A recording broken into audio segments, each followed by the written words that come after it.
मेरे साथ बोलिए, भारत माता की।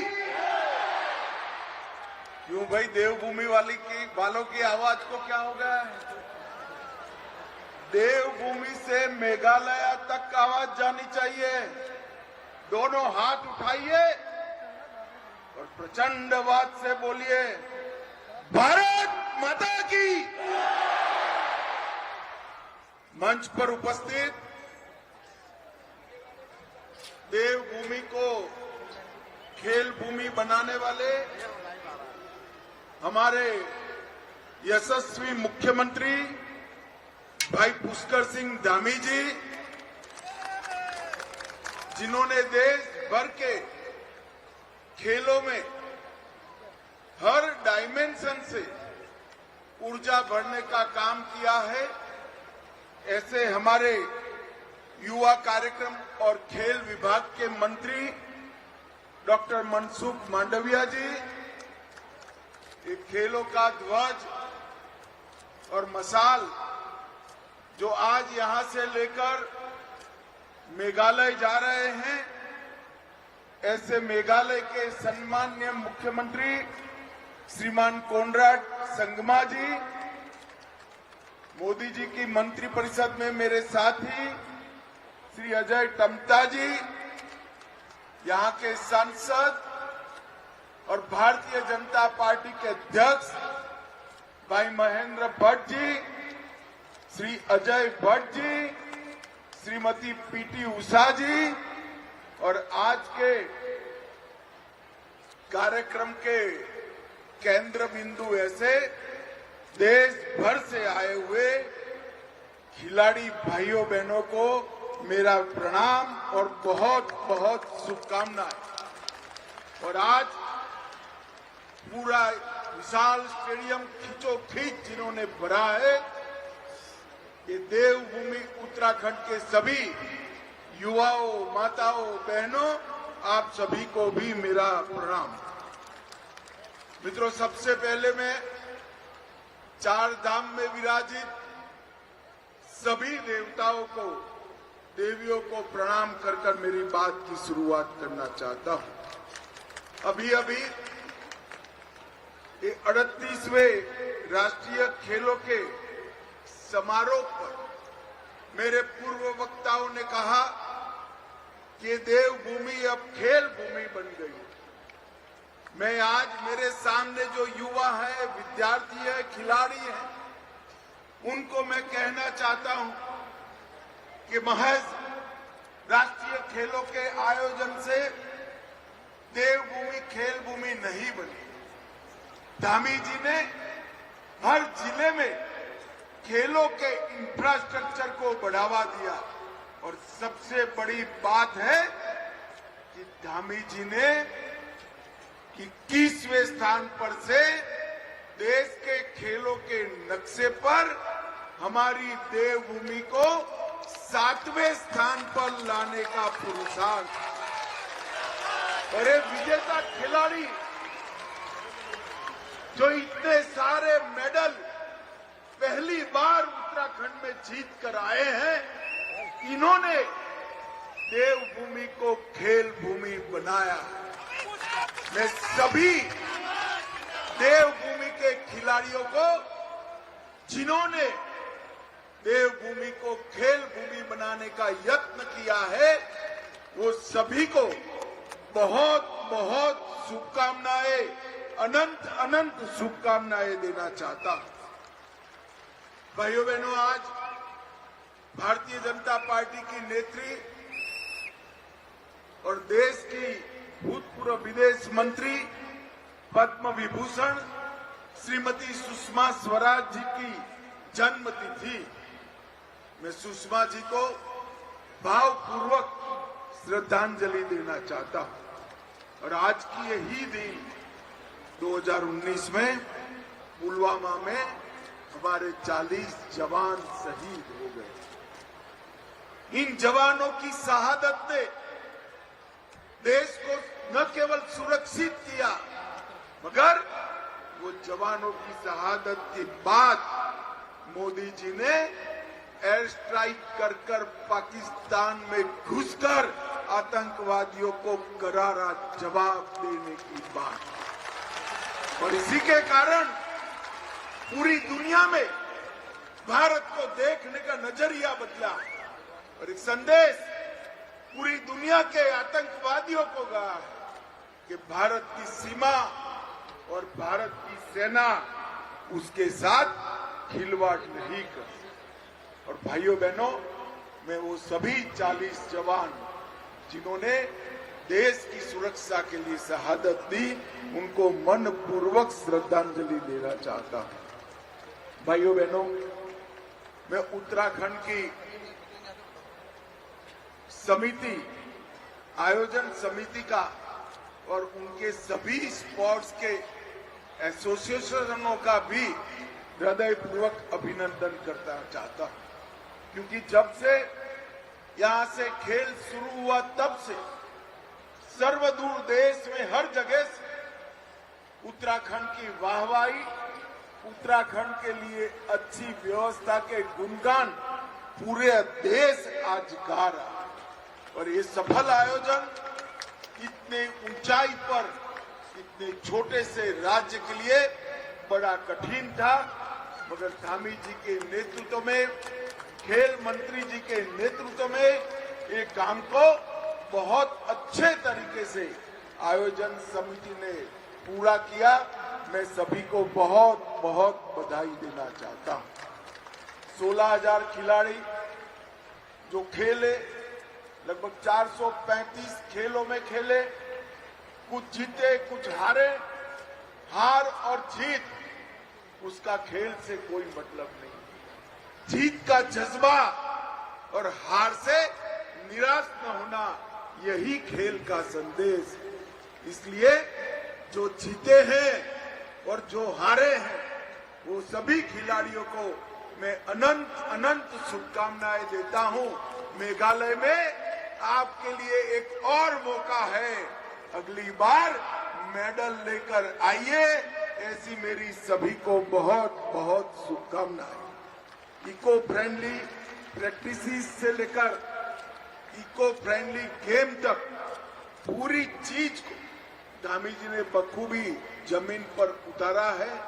कई पैड लगाए गए और इन खेलों में वेट लिफ्टिंग, शूटिंग, एथलेटिक्स, एक्रेटिक्स, कई खेलों में राष्ट्रीय रिकॉर्ड बने और मैंने वो रिकॉर्ड को बारीकी से देखा है। वो रिकॉर्डों ने अंतर्राष्ट्रीय खेलों में भी भारत के लिए पदक की उम्मीद जगाई है।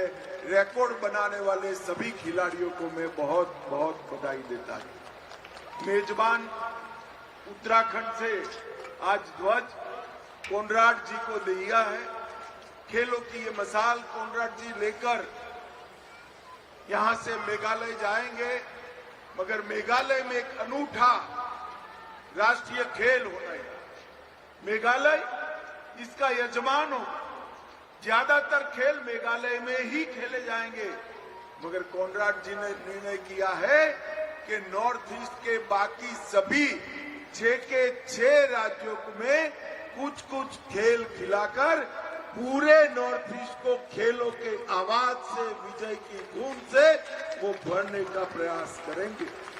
मैं संगमा जी को आने वाले आयोजन के लिए बहुत बहुत बधाई देता हूं। सर्विसेज की टीम, महाराष्ट्र की टीम और हरियाणा की टीम, ये तीनों को मैं हृदयपूर्वक बधाई देता हूं। मित्रों, मोदी जी के आने के बाद खेल के वातावरण में ढेर सारा बदलाव आया।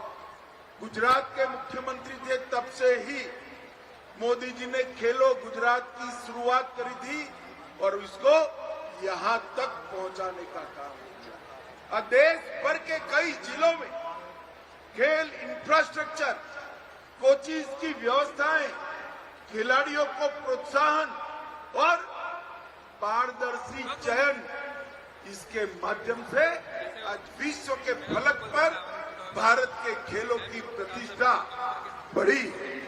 मैं आज सभी खिलाड़ियों को विश्व प्रसिद्ध धावक मिल्खा सिंह का एक कोट कहना चाहता हूं, जब दौड़िए तो ऐसे दौड़ो कि पूछे पीछे मुड़कर देखने की जरूरत न पड़े, मेडल लेकर वापिस आए, ऐसे दौड़ो। आज मैं आप सभी को बहुत बहुत मन के साथ ये कहना चाहता हूं कि भारत के खेलों का भविष्य उज्जवल। मनसुख भाई ने भारत के खेलों के लिए एक बहुत बड़ी डिजाइन बनाई। मेरी खेलों की रुचि के कारण मैं मनसुख भाई को पूछता रहता हूं। उन्होंने न केवल आयोजन के अंदर हर बार नए कीर्तिमान स्थापित हो, इसलिए हर प्रकार की व्यवस्था की। और मोदी जी ने फिट इंडिया, खेलो इंडिया, ये दो कंसेप्ट से हर युवा को खेलने के लिए लालायित करने का काम किया। और मित्रों, जीवन में जीतने से ज्यादा हार को हजम करना बहुत महत्वपूर्ण होता है। और खेल ही है जो हारने के बाद दूसरे दिन जीतने के जज्बे के साथ आगे बढ़ने की हमें प्रेरणा देता है। और मैं आज सभी युवा को कहना चाहता हूं कि सफलता सिर्फ शारीरिक क्षमता से नहीं आती, कौशल्य से नहीं आती। दृढ़ निश्चय और मजबूत मन ही सफलता को प्राप्त करा सकता है। अथक परिश्रम और अनथक प्रैक्टिस आपको आगे ले जाएगी। ये सभी को आपके मन के निर्णय में बदलकर मेडल तक की आपकी यात्रा पूरी कर सकते हैं। भाइयों बहनों, जब मैं आज यहाँ आया हूँ तब मैं पीएम साहब के इनिशिएटिव को भी जरूर याद करना चाहूंगा। प्रधानमंत्री जी ने देश के युवाओं को उनके अंदर खेल भावना, खेल के लिए प्रेम और खेलने का हौसला मजबूत, इसके लिए ढेर सारे कदम। डिटेल बताने का समय नहीं है, मगर आज जिस खिलाड़ी को मिलते हैं वो मोदी जी को खेल मित्र के नाम से बुलाते हैं, अपना परम मित्र मानते हैं। और आज मैं कुछ आंकड़े आपको जरूर देना चाहता हूं, जिसके माध्यम से आपको मोदी जी का एक पुरुषार्थ मालूम पड़ेगा।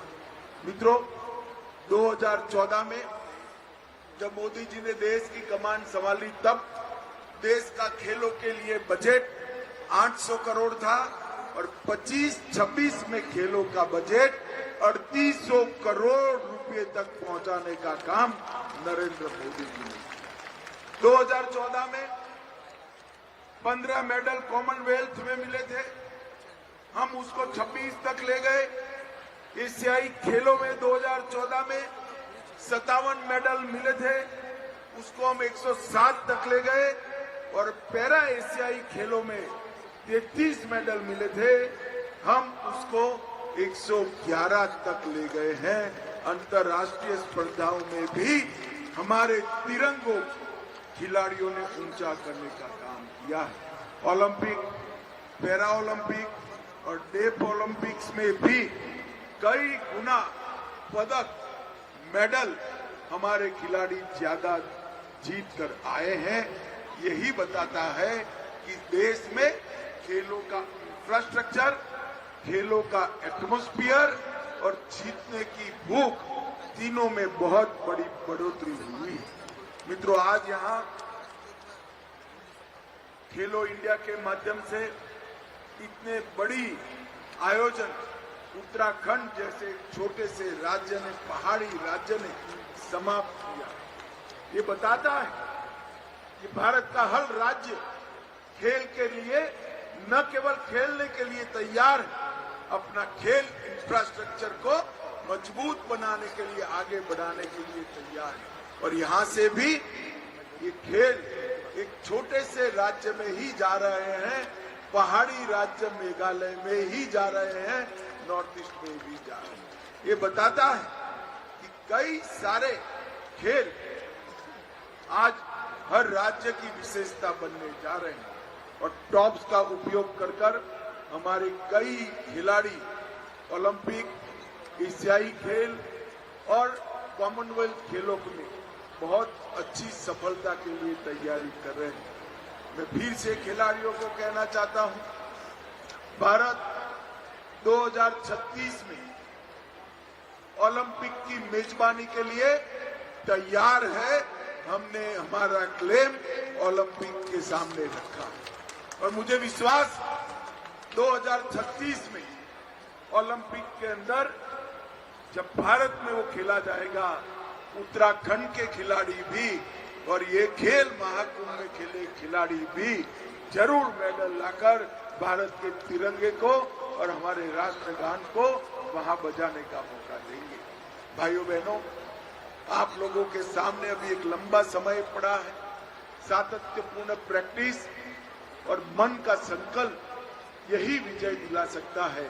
मैं आज इस खेलों के समारोह के दिन पर फिर से एक बार उत्तराखंड के मुख्यमंत्री जी को, खेल मंत्री जी को बहुत बहुत बधाई और साधुवाद देना चाहता हूं एक सुंदर आयोजन के लिए।